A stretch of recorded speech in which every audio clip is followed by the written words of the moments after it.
Right now, Pittsburgh's best sports show is about to begin. Call us or tweet us. We've got things to talk about on the Ireland Contracting Nightly Sports Call.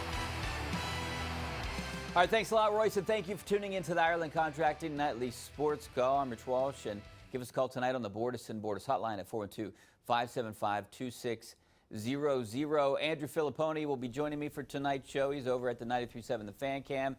And Andrew, I hope you had a good couple, days, weeks off of paternity leave. Did you have fun?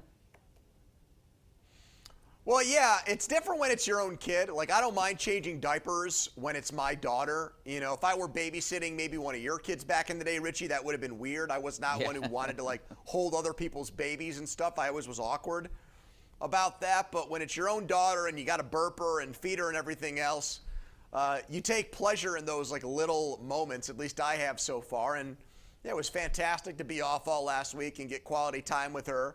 But also great to be back today. Recapping the Steelers game on Friday and looking ahead to their next game against Buffalo with you guys on Saturday. Well, there's nothing better than being a dad, and I'm glad you had a good time last week. And I'm glad you enjoyed changing those diapers. Now, hopefully she's a Kenny Pickett fan, because that's what I want to talk about right now. You know, I was really impressed. I mean, the guy looked poised. He looked decisive out there. I know it's only preseason, and he played against, the Buccaneers' second and third stringers out there in that first drive. But I like what I've seen. I've liked what I've seen all through camp. And I don't care who he was playing against. I mean, he looked like an NFL quarterback. Yeah, absolutely. And they did have a talent advantage in that game. The Buccaneers rested 10 of their defensive starters. They were playing a vanilla defense. You get to use the stuff you've worked on all training camp in that first game. You go out there, you're in rhythm, you're going to go with some of the things that you got that you like. You're not going to obviously reinvent the wheel and run all kinds of creative stuff or trick plays. But, I liked what I saw from Kenny really in every aspect of the game. There were some third and long situations. They converted both. When there was pressure, he made the right play. He either got the ball out and checked it down or used his legs to make a positive play. Didn't take a sack.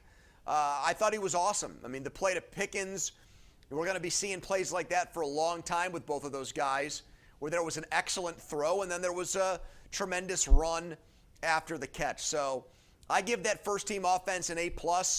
The only two guys that really didn't do much for me were Chooks, who blew a block, and I'm just so fed up with that guy. I'm sick of him. I don't know why the Steelers are paying him so much money.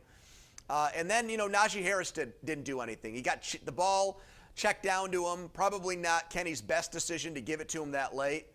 But, I'm still waiting for him to have a breakout. Richie, I know you've been at camp a lot.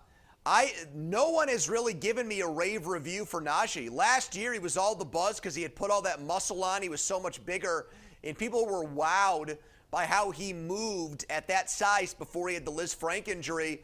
And I've heard from multiple people that Warren has looked better, that in a back-on-backers drill, Najee Harris got destroyed by a Steelers linebacker. And it's make-or-break time for him. They gave Jaylen Warren opportunity with that first-team offense Friday night, and I want more of that. I want running back by committee, and if Najee Harris isn't better than Jaylen Warren, then those reps should go to Jaylen Warren this fall. Well, the one thing I loved about Kenny Pickett was he looked comfortable and confident. You don't see that often very much in second-year quarterbacks. And about Najee Harris, I don't know if he looks comfortable and confident out there where Jaylen Warren does. He hits the hole and he's gone. I think Najee Harris is doing a little bit of that dancing too much, but we're going to find out. 1,000 yards a season, to me, is not impressive at all, especially with 17 games now. He has to do much more. He has to average more than 3-point-some odds per carry yards, and I haven't been impressed by him, and I think that's why I'm hesitant to evaluate him, because I want to see him against other teams instead of up at training camp. Sure. Well, the Steelers told you that the offensive line was not an excuse for him last year, because when the season ended, Art Rooney and Mike Tomlin and everybody praised the improvements that the offensive line had made. And so Jaylen Warren ran behind the same line as Najee last year, and Najee averaged 3.8 yards per carry. And Jaylen Warren was one of the better backs in the NFL when it came to successful runs and explosive runs. Okay, so he did more with less. Now, Najee's rookie year, he got beat up a ton. He kept on chugging. I thought his numbers were pedestrian, but if you watched every play, I thought the guy looked like an elite back. I didn't think that last year, and I've heard nothing in training camp or in this first preseason game that tells me otherwise. Tomlin veered off from his old ways last year. He did not just run one guy into the ground. He split it up, and he should continue to do so. And I'm gonna shock you with this, Richie, but if Anthony McFarland continues to look like in that game Friday, he should get some opportunities in the Steelers' offense in certain situations. He looks the best I've ever seen him look, which albeit was a very low bar to clear because he had been such a disaster early in his career.